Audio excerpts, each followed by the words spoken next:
कि विशेष राज्य का दर्जा के लिए नहीं लड़ते हैं, मुख्यमंत्री की कुर्सी कैसे मिले इसके लिए लड़ते हैं। आप उठा के बताइए, यहाँ जितने लोग हैं, आज नाई का, गोंड का, पाल का, प्रजापति का, कश्यप का, राजभर का, यारक का, राजवंशी का, राजवंशी का, बंजारा का, बहेलिया का, खंघार का बेटा, क्या बिहार में इनको हिस्सेदारी मिली?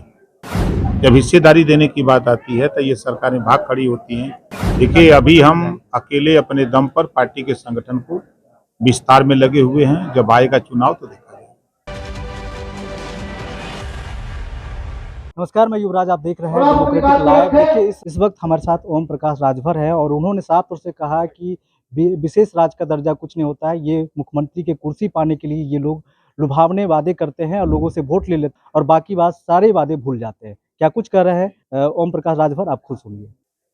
27 अक्टूबर को गांधी मैदान पटना में जो सावधान महारैली हुई, विभिन्न जनपदों के पार्टी के नेताओं ने गांव-गांव जाकर जातिवार जनगणना कराने को लेकर, एक समान अनिवार्य फ्री शिक्षा लागू कराने को लेकर, घरेलू बिजली का बिल माफ कराने के सवाल पे, गरीबों का इलाज फ्री कराने के सवाल पे, देश में रोजगार परक तकनीकी शिक्षा लागू करने के सवाल पे विभिन्न जनपदों में घूम करके जो कार्यक्रम में ले आने का काम किया, लोगों को समझाने का काम किया, ऐसे कार्यकर्ताओं का सम्मान समारोह आज हो रहा है। और जहाँ तक सवाल आपका है कि आगे क्या होगा, ये लोकतंत्र है, लोकतंत्र में पार्टी है, हमारे नेता हैं, संगठन हैं। आगामी जो भी चुनाव होगा, हर चुनाव में पार्टी अब हिस्सा लेगी। यदि बिहार में आपको सरकार बनाने का मौका मिलता है तो आपका सबसे प्राथमिकता क्या होगा? शिक्षा एक समान, जो पाठ्यक्रम प्राइवेट स्कूल में वही पाठ्यक्रम सरकारी स्कूल में, एक समान शिक्षा और फ्री शिक्षा देंगे। कानून बनाएंगे, कॉपी किताब, फीस, दवाई, भोजन, वजीफा, कपड़ा, जूता, मोजा, टाई, बैग, साइकिल फ्री। इसके बाद भी जो बच्चे स्कूल नहीं जाएंगे, ऐसे माँ बाप को कानून बनाऊंगा जेल भेजने का। पहले राजद की सरकार रही, फिर महागठबंधन बना, फिर जदयू और भाजपा भी साथ में रही, लेकिन अभी तक बिहार को विशेष राज्य का दर्जा नहीं मिला। यदि आप सत्ता में आते हैं तो क्या इस मुद्दे पर काम करेंगे? ये विशेष राज्य का दर्जा के लिए नहीं लड़ते हैं, मुख्यमंत्री की कुर्सी कैसे मिले इसके लिए लड़ते हैं। इनको आप उठा के बताइए, यहाँ जितने लोग हैं, आज नाई का, गोंड का, पाल का, प्रजापति का, कश्यप का, राजभर का, यारक का, राजवंशी का, बंजारा का, बहेलिया का, खंघार का बेटा, क्या बिहार में इनको हिस्सेदारी मिली? जुल्हा, दुनिया, अंसारी, साईं, दर्जी, फकीर, इनको हिस्सेदारी मिली?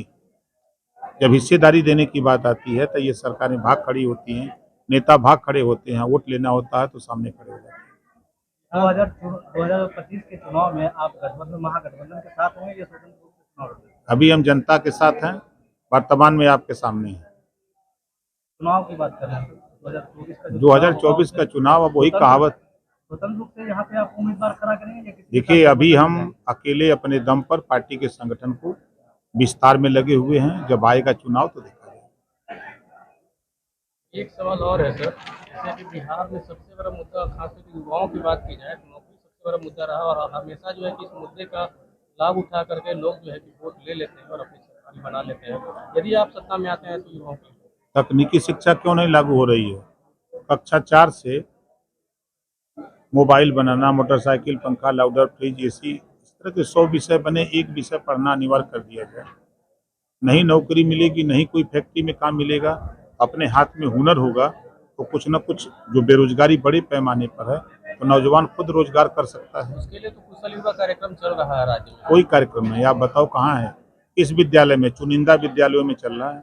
अगर ये अनिवार्य कर दिया जाए सभी विद्यालयों में, जितने बच्चे पढ़ेंगे सबके यहाँ ना ये हुनर चाहेगा। राज्य में कई जगह पे केंद्र बनाए गए हैं जहाँ पे कंप्यूटर बनाए गए हैं तो कुछ बच्चे पढ़ रहे हैं ना, सब तो नहीं पढ़ रहे हैं।